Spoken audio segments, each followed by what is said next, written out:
Então, hoje, o capítulo 6, que nós vamos estudar, né?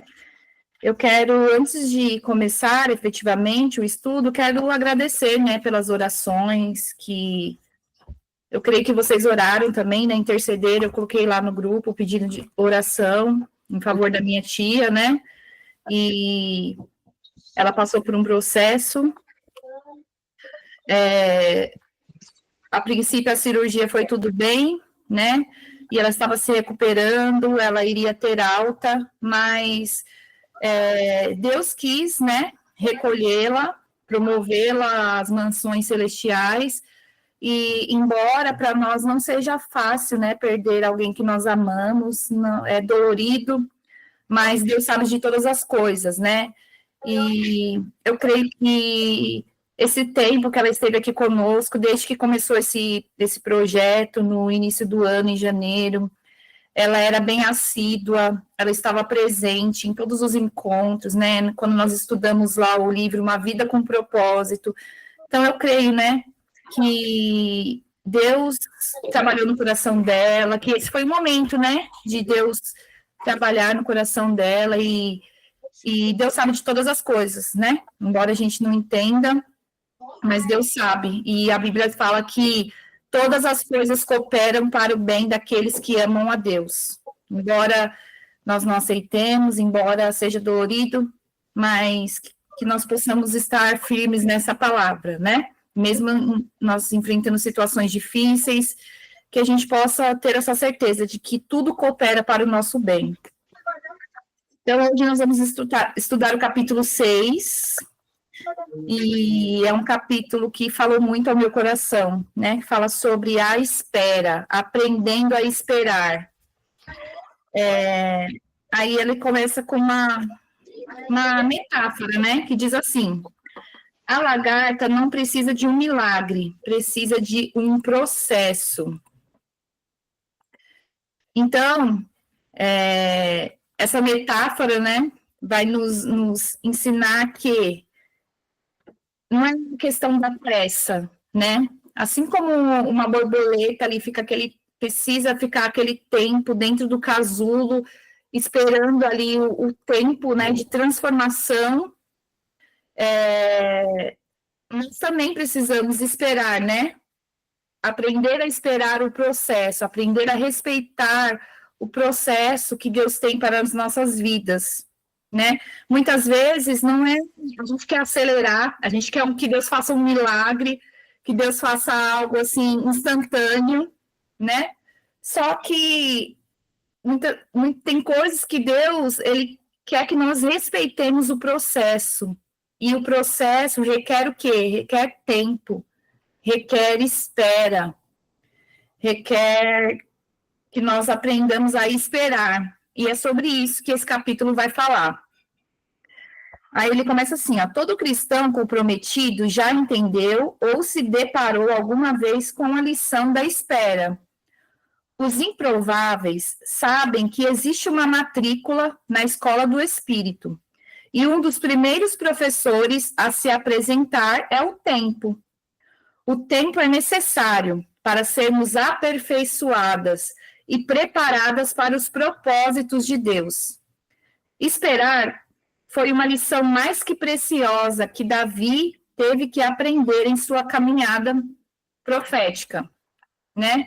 Então, a autora aqui, ela cita, né, a história de Davi, ela não vai se aprofundar aqui nesse início, na história de Davi, mas ela só nos lembra, né, que assim como Davi precisou aprender a esperar, desde que Davi foi ungido, até ele efetivamente se tornar rei, teve um tempo, isso demandou um tempo, né? Então, ela quer citar esse exemplo para que a gente possa aprender a esperar com fé e ter paciência, né? E ela quer que a gente aprenda aqui que para nós nos tornarmos maduros espiritualmente, maduros, preparados para aquilo que Deus quer nos entregar, isso demanda tempo, né? Demanda uma espera da nossa parte. E o tempo, ele ele é um professor, né? Como diz aqui. Ele é o primeiro professor da escola do Espírito, né? E o tempo ele vai nos ensinar o quê? A nos tornar mais fortes, né? Ele vai revelar as verdadeiras motivações do nosso coração, vai revelar muitas vezes as nossas fraquezas. E Deus, ele nos prepara nesse tempo de espera, muitas vezes Deus fica em silêncio, né? Nós não conseguimos ouvir a Deus, e isso faz com que a gente se angustie, com que a gente fique com ansiedade, fique ansioso, né? Mas Deus usa essas situações, Deus usa a espera, Deus usa o tempo para que nós possamos amadurecer. Amém? Aí vai dizer aqui, ó, no final da página 109, se existe algo que vamos aprender na caminhada com Cristo, com o Senhor, é esperar. A espera faz parte da vida, até mesmo do nascimento. O nascimento depende de uma espera. Existem muitas outras coisas na vida que só acontecerão no devido tempo, né? Aí ele vai dizer aqui, ó, Deus é poderoso para fazer uma nação nascer em um único dia. É um Deus que abriu e fechou o mar no tempo exato para salvar o seu povo. Esse mesmo Deus formou um exército partindo de um vale de ossos secos. No entanto, é o mesmo Deus que, embora tenha ressuscitado Lázaro, não removeu as faixas dele. E o que isso quer dizer? Que Deus ele tem poder para fazer coisas instantâneas, né? Assim como ele abriu o mar, assim como ele fez nascer uma nação, como a autora coloca aqui, em um único dia, né? Assim como a Bíblia diz que vários exércitos foram derrotados, né? Esse mesmo Deus, ele tem poder para fazer, mas só que, em contrapartida, a autora vai citar o exemplo de Lázaro, né? Lázaro ressuscitou, mas Jesus disse o quê? Para que as pessoas que estavam ali, que elas viessem desatar. Então, o que isso nos mostra? Que Deus ele é poderoso para fazer, mas tem coisas que dependem de nós, tem coisas que Deus quer que nós façamos e não Ele. Muitas vezes a gente fica de braços cruzados, né? E não fazemos a nossa parte. Então, que a gente possa ter essa percepção, ter esse entendimento, né? Que embora Deus é poderoso para fazer, Deus é poderoso para operar milagres, mas tem coisas que requerem um processo. E é isso que vai falar aqui nesse primeiro tópico, ó, o processo da espera, proteção.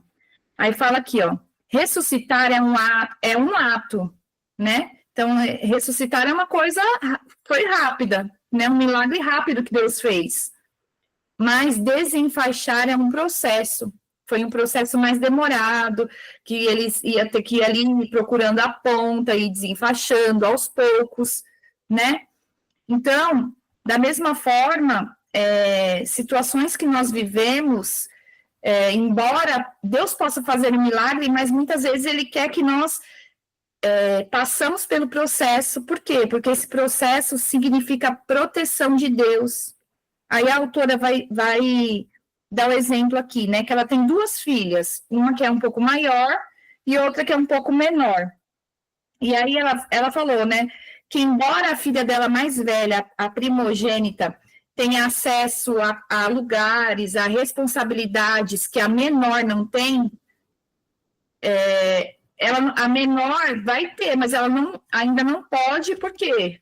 Porque é para a própria proteção dela. Ela não tem maturidade para acessar lugares, porque ela ainda é pequena, né? Ela ainda não está totalmente desenvolvida. Então, a autora faz essa comparação, né? Que o processo de esperar, muitas vezes, Deus usa para a nossa proteção. Deus está nos preparando, Deus está esperando que nós estejamos maduros para tomar posse daquilo que ele tem preparado para nós, né? É um exemplo que eu gosto de citar também. Muitas vezes, por exemplo, uma criança de 5 anos, né, filho de um pai bem rico, e aí ele porque quer uma Ferrari, quer dirigir uma Ferrari, embora o pai tenha condições de dar, ele vai dar? Um pai vai dar para uma criança de 5 anos uma Ferrari?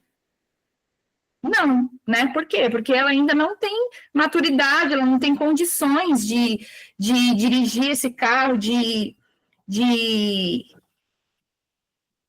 usufruir, né? Vamos dizer assim, desse presente. E da mesma forma é Deus, né? Muitas vezes Deus não nos entrega coisas que nós queremos, porque Ele está nos poupando, Ele está nos protegendo. Porque Ele sabe que se nós não se Ele nos entregar fora do tempo, enquanto nós ainda não estamos maduros, enquanto nós ainda precisamos aprender algumas coisas, isso não vai ser benéfico para nós. Em vez de nos fazer bem, vai nos fazer mal, né? Então,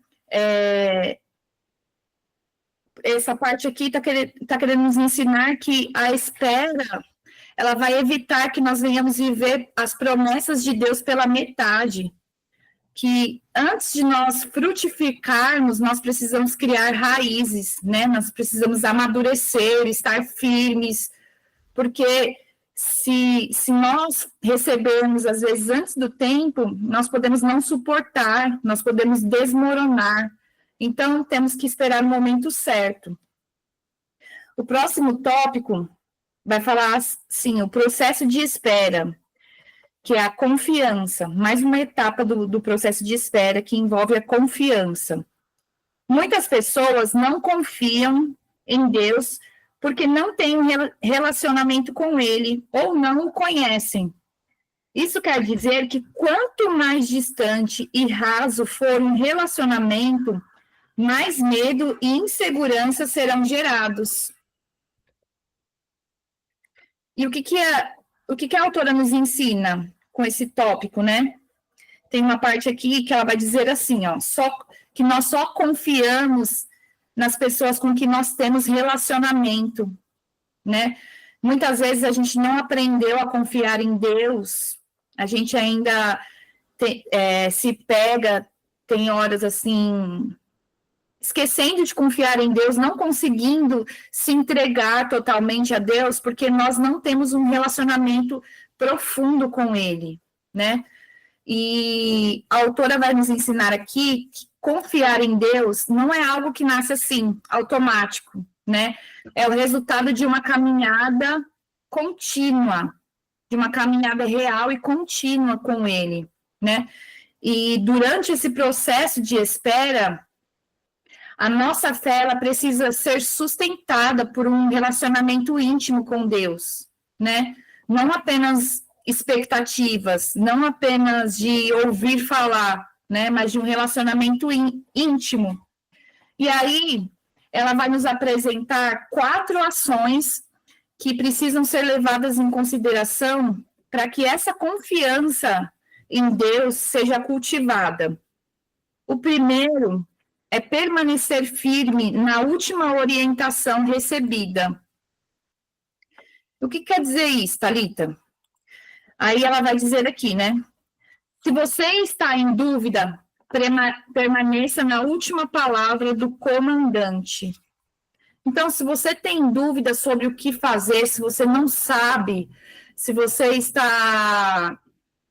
não sabe o que fazer, não sabe por onde começar, se você acha que Deus está em silêncio, né, que você saiba que isso não significa que Ele está ausente, né, mas esse silêncio significa, e é um convite para que você seja fiel, para que você permaneça fiel.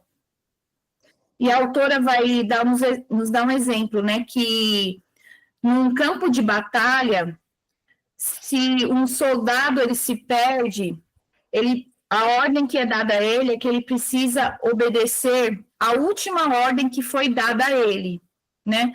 Então, que nós venhamos permanecer firmes na ordem que nos foi dada, né? Se você não sabe o que fazer, se você não sabe do seu propósito, não sabe para que Deus te chamou, que você se apegue àquela ordem que nós aprendemos no primeiro livro que nós lemos, né? Uma vida com propósito. Qual que é o primeiro propósito da nossa vida? É adorar a Deus, né? Adorar a Deus em todas as formas, né? Não só através do louvor, mas no nosso modo de andar, no nosso modo de viver, no nosso modo de trabalhar, né? Então, se apegue a isso. Não desista, não pare se você acha que você não tem direção, né? Porque muitas vezes a gente se sentindo sem direção, às vezes a gente quer, na nossa euforia, buscar por uma novidade, e nós acabamos saindo do centro da vontade de Deus. Então, se você se sente perdido, que você possa permanecer firme, né? Até que Deus te dê uma nova direção. Amém? E essa atitude de permanecer firme, de continuar, né, na última ordem que nos foi dada, vai fazer com que a gente não tenha ansiedade, vai evitar que a gente se precipite também, né? E o que eu posso tirar disso, a lição que eu posso tirar desse primeiro tópico é melhor ficar aonde Deus mandou do que correr para onde Ele não nos enviou, né? Eu acho isso muito interessante. Aí a segunda lição é ser intencional. E aí a autora diz aqui, ó, ser intencional na espera é fundamental para que as promessas de Deus se tornem a nossa história. Aí ela vai dizer aqui, ó, cadê? Que não importa, seja qual for a sua ocupação, se você for nutricionista, professora, pastora, missionária, médica, administradora, dona de casa, seja exatamente aonde você está, é exatamente aonde você está que Deus a chamou para ser intencional. Então, seja intencional aonde Deus te colocou, né? Não importa a sua ocupação, não importa se você é pastora, qual seja o seu cargo, qual seja a sua profissão, né? Que você possa ser intencional e que você possa se preparar. Se você sabe que Deus te chamou, por exemplo, para ser uma missionária, mas você ainda não é, então que você possa já seja intencional nisso que você sabe que é o seu chamado, vai lá, comece a estudar, comece a orar, comece a jejuar, né? Seja intencional. Pode falar, Thaís. Ontem eu fui no culto, eu não ia. E aí eu ouvi uma pregação sobre Dorcas, né? Tabita.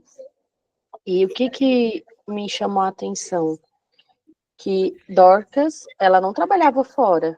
E é como você acabou de dizer. Às vezes não, vamos usar o exemplo dela, né? Ela só tinha uma agulha e linho, né? E ela era uma mulher bem-sucedida e ela sabia o que ela queria, o que Deus tinha colocado na mão dela, e ela fazia o melhor com o que ela tinha na mão. Então, tem muitas mulheres, às vezes, que pensam, que nem eu, tá? Eu vou falar isso por mim. Às vezes a gente está 11 meses, que nem eu, fui mandada embora e a gente entra em desespero. E o que acontece?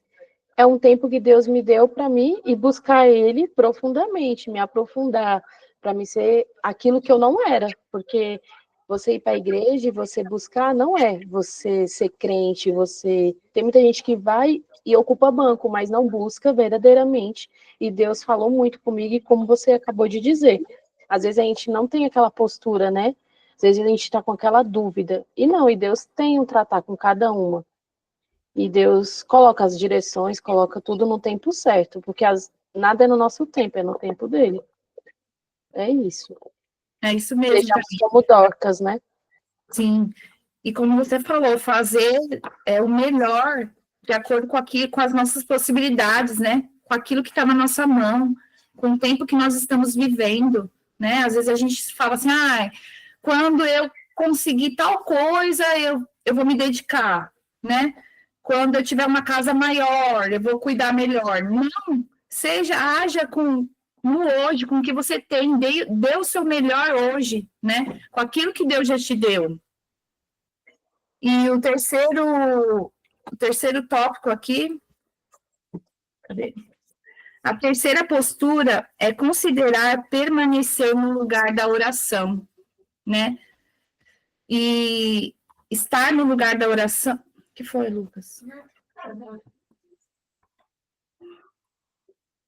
Estar no lugar da oração é o melhor lugar que nós podemos estar, né? Aí ela coloca aqui, ó, você está em um tempo difícil de espera, persevere na oração. A oração vai calibrar a sua vida. Quando você ora, você fala com Deus.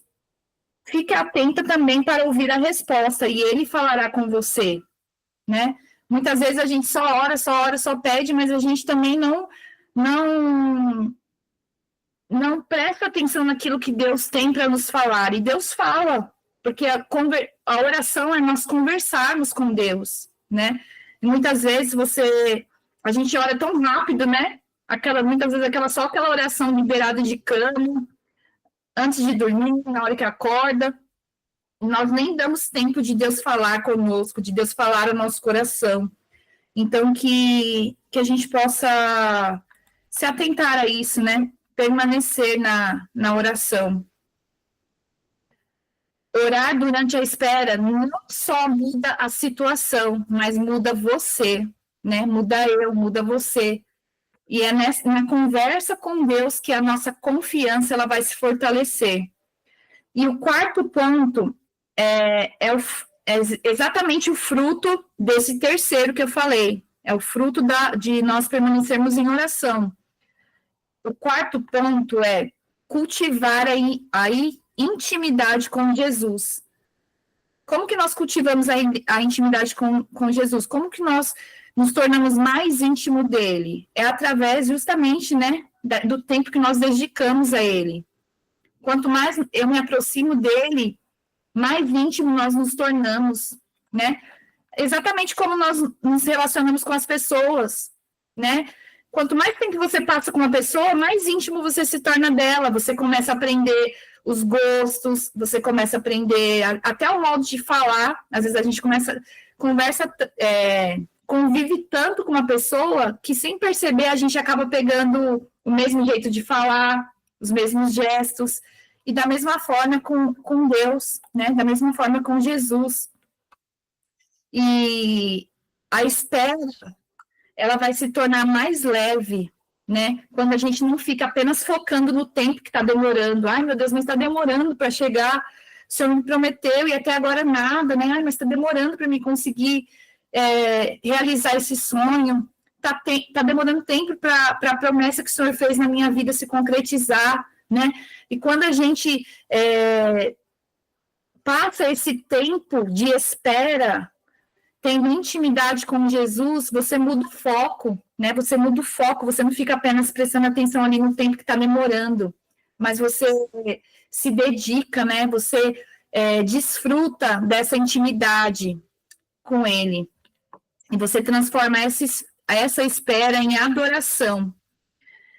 E aí, na sequência, ela vai falar que o processo de espera, ele também é um fogo purificador. Aí eu achei interessante que ela colocou aqui, lá no finalzinho da página 115, que nós vivemos em um tempo de imediatismo, de urgências gritantes. Por isso, nós não gostamos de esperar.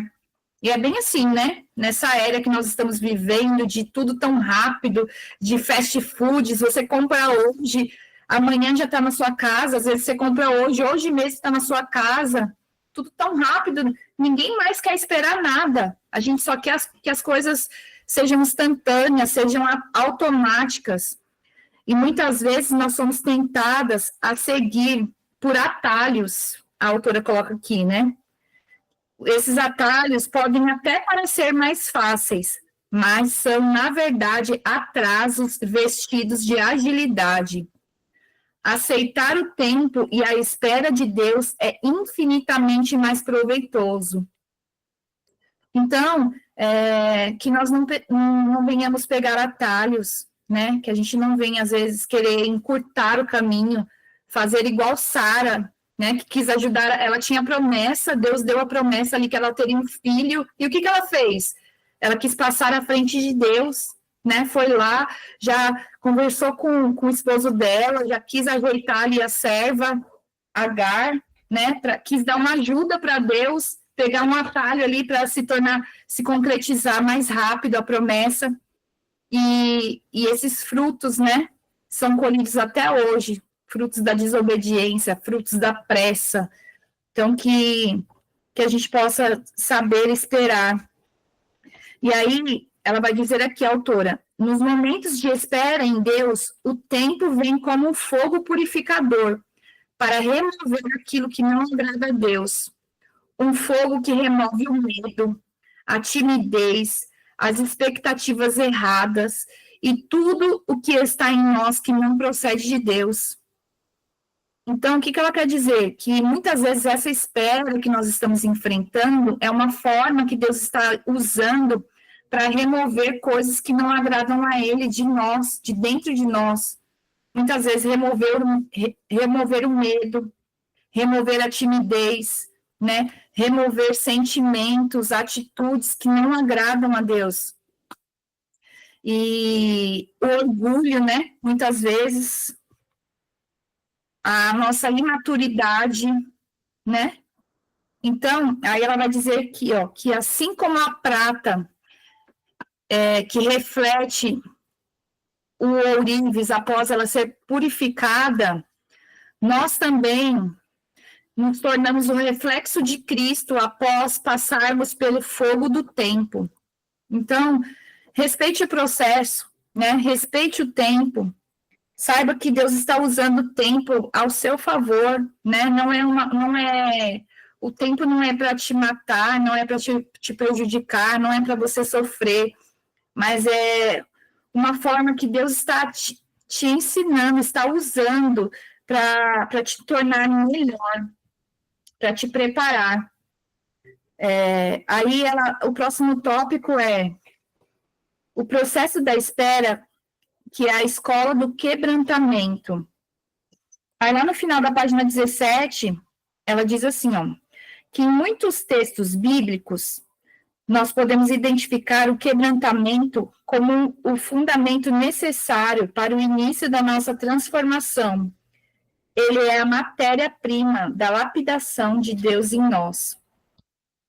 Então, o processo da espera também, ele é usado por Deus como uma forma de nos quebrantar, né? E por quê, Thalita? Porque Deus é mau? Não, não é. É porque Deus, a palavra de Deus diz que ele não rejeita um coração contrito, um coração quebrantado. E muitas vezes ele usa isso para nos quebrantar, porque se não fosse assim, talvez nós nem ligaríamos, nós estaríamos cheios de orgulho, né?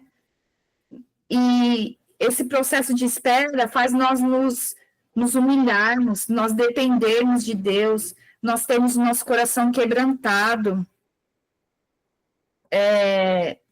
A dor que nós sentimos durante esse processo de espera, sabe essa angústia que você sente durante esse processo, ela não é ignorada por Deus. Deus não está ignorando, Deus não está de braços cruzados, né? Ele muitas vezes usa essa dor para fazer com que você se aproxime mais dele, né? E ele também usa essa dor como lugar de cura, como lugar de revelação daquilo que ele tem para a sua vida.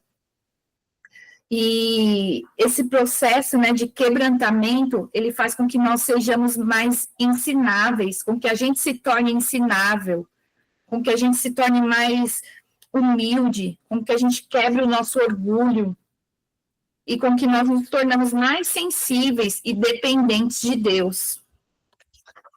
E aí, para finalizar já esse capítulo, né,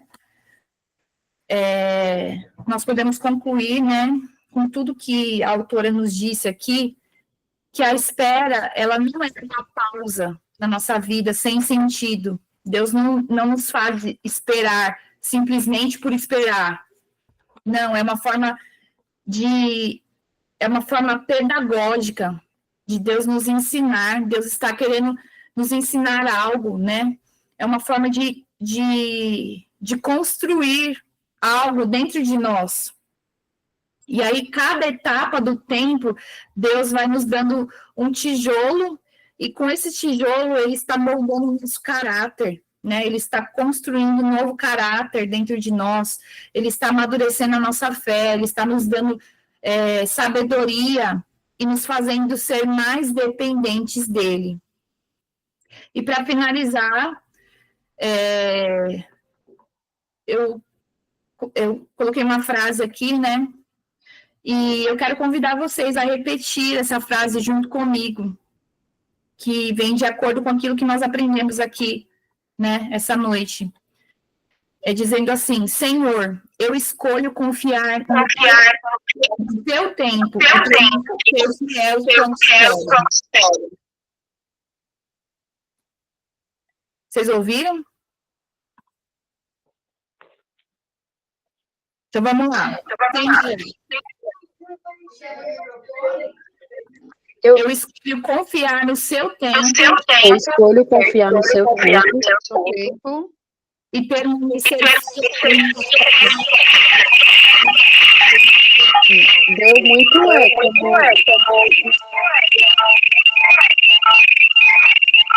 É verdade. Não deu muito certo. Eu acho que é o da Rosângela que está dando eco. Então, eu vou repetir a frase, e aí vocês podem repetir mesmo com o microfone fechado, tá bom? Só para fortalecer isso dentro de vocês. Senhor, eu escolho confiar no seu tempo e permanecer fiel enquanto espero. Amém? Que nós possamos nessa noite ficar com essa lição, com esse aprendizado, né? De que tudo que Deus faz para nós é para nosso bem, é para nos ensinar, é para que nós possamos aprender. E assim como Davi, né? Ele permaneceu fiel, ele soube esperar, demorou 10 anos, a autora vai dizer aqui no final, que demorou 10 anos entre a unção, entre quando Davi foi ungido, até que ele finalmente se tornasse rei. E mesmo diante dos desafios que ele enfrentou, das perseguições, ele esperou o tempo de Deus, né? Ele não quis ajudar Deus, ele não adiantou o processo, ele não pegou atalhos, mas embora ele também não foi perfeito, né? Teve seus erros, suas falhas, assim como todos nós, mas ele esperou em Deus. Que a gente possa aprender a esperar, né? Que a gente possa abraçar o processo que Deus está nos conduzindo e aprender a descansar em Deus. Amém? Alguém quer falar alguma coisa?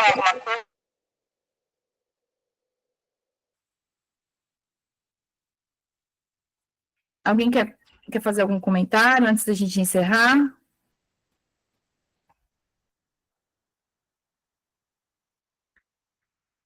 Eu não consigo falar direito porque a minha filha está aqui na sala e está com a TV ligada. É muito ruim, fica horrível. Tudo bem então, Thaís. Eu vou deixar então o grupo aberto, tá bom? Se vocês quiserem falar mais alguma coisa, complementar sobre o que nós falamos hoje, coloca lá no grupo, bom? Thaís, convida a sua irmã, faz o convite para a sua irmã, para ela estar aqui no grupo com a gente também. Ali é muita oração, meninas, vou falar para vocês. Eu já tentei falar muito do amor de Jesus para ela, já tentei fazer, isso são as 4 irmãs, tá? E ela falou que não quer, que não faz parte. Eu pedi oração para ela lá no nosso grupo da igreja, há 3, 4 meses atrás, porque ela cortou os punhos. A última tentativa que ela fez, ela cortou, ela fez 17 rasgos nos punhos, e foi Deus que realmente, deve ter um propósito muito grande na vida dela, porque ela, por pouco, não pegou a veia principal, e ela já fez diversas coisas. Já chamei, já mandei o link para ela assistir os cultos da igreja, e eu entendi que é isso, a gente tem que aprender a respeitar o processo. Tem pessoas que vai vir pela dor, tem pessoas que vêm pelo amor. Eu sou prova viva disso daqui em casa. Porque assim como o Davi pecou aqui, como o Davi teve as suas falhas, como nós temos as nossas, eu tive uma falha muito grande com meu esposo, né? O meu testemunho é um pouco... Deus está me amadurecendo para que um dia eu possa falar, sem chorar, sem ficar me culpando. Mas o que eu posso dizer é assim, Deus trabalha de formas diferentes com a gente, né? Então, nós temos apenas que aprender a esperar o processo, que Deus, eu acredito que a gente, às vezes, de ficar tentando insistir para a pessoa querer participar de algo, ou querer ir na igreja, ou querer isso e aquilo, eu acho que é pior, porque muitas pessoas não entendem, né? Não tem essa maturidade, não tem esse discernimento. Então, eu aprendi a calar, a falar menos, e hoje eu não convido. Eu posto nos meus status, quem sentir de ir, vai. Muitas pessoas sentem e vai. Tem muitas pessoas que estão sendo alcançadas por eu colocar nos meus status. Tem muitas pessoas que me agradecem. Então, eu acho que essa forma é melhor do que eu ficar, às vezes, querendo que a pessoa participe, sabe? É mais difícil. Nesse caso, então, nós temos que perseverar na oração, né? Isso, nesse caso. Coloca lá depois o nome dela lá no grupo, quando abrir, tá bom? E a gente vai estar orando também, apresentando.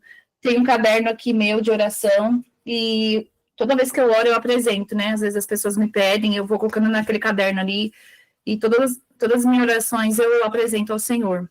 E aí eu vou incluir o nome dela também, né? E no tempo de Deus, né? E também, claro que tem a escolha, né? Cada um tem, Deus dá o livre-arbítrio, né? Mas a nossa parte é orar, é interceder, né? E aí Deus às vezes usa os seus meios para trazer os seus. Amém? Que Deus possa abençoar a todas vocês. Agradeço a presença de todas. Rosângela, Emanuele, Esther, Thaís, a Thaísa também. Seja muito bem-vinda, viu? Deus abençoe, que você possa estar mais vezes aqui com a gente. É um prazer. Tamara também, Lucélia. Deus abençoe a todas. Amém? E amém. Abençoada a todos vocês. Fiquem com Deus. Até semana que vem. Amém. Tchau, tchau. Boa noite. Boa noite.